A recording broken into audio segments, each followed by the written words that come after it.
Bien, retomando el tema de estática, específicamente en la descomposición de fuerzas, veamos el siguiente ejercicio, en la cual vamos a descomponer las fuerzas que van a actuar sobre el pilote en las componentes X y Y.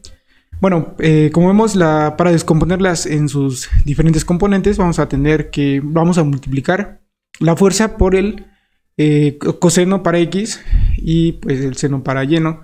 Pero específicamente partiendo de que el ángulo, su origen va a partir del elemento horizontal. Entonces, siempre que parta del horizontal vamos a utilizar esta configuración. Así que vamos a empezar. Primeramente tenemos la primera fuerza. Como vemos, es totalmente hacia arriba. Solamente tenemos una componente en Y. Pero por temas de demostración pues lo vamos a hacer.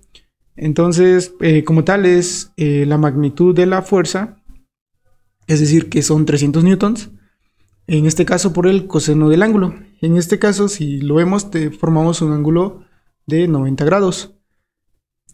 Entonces, al ser coseno de 90, pues es 0.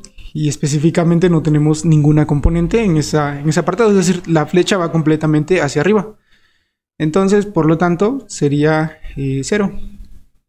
Bien, para la componente Y, vamos a ver lo siguiente, que para la componente Y va totalmente hacia arriba. Entonces, si respetamos la misma regla que la multiplicamos por el coseno del ángulo, el coseno de 90 es 1. Entonces, simplemente que tenemos una componente Y positiva, y eso sería nada más el elemento, es decir, son 300 simplemente. Y para el segundo caso, vamos a descomponer la segunda fuerza. La segunda fuerza, es decir, va a ser la magnitud de la fuerza por el coseno del ángulo de donde parta. En este caso sería un coseno de 45 grados. Y esto vamos a ver el signo. ¿Por qué el signo? ¿Por qué? Porque estamos partiendo de que tenemos nuestros elementos, y como estamos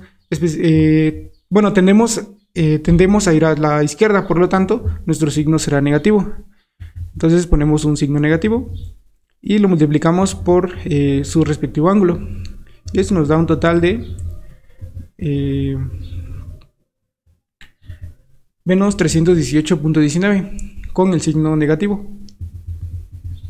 Y bien, para la fuerza 2 en Y va a ser lo mismo, nuestra magnitud de la fuerza por el seno del ángulo, que en este caso serían 45 grados. Y esto nos da, como la componente Y, es decir, nuestra flecha va hacia arriba, por lo tanto sería positiva. Y nos da un total de la fuerza 2 en Y de 318.19 newtons. Y bien, para la última fuerza podemos hacer dos variantes. Vamos a explicarla. ¿Cómo funcionaría? Una de ellas es nosotros, por relaciones trigonométricas, despejar o sacar el ángulo que existe en este triángulo, y sería el ángulo que es el que tenemos en todo el sistema. Entonces podremos realizarlo, pero hay otra manera. La vamos a explicar, que consiste en la magnitud, es decir, 600 newtons. Vamos a descomponer la fuerza 3, sería 600 newtons.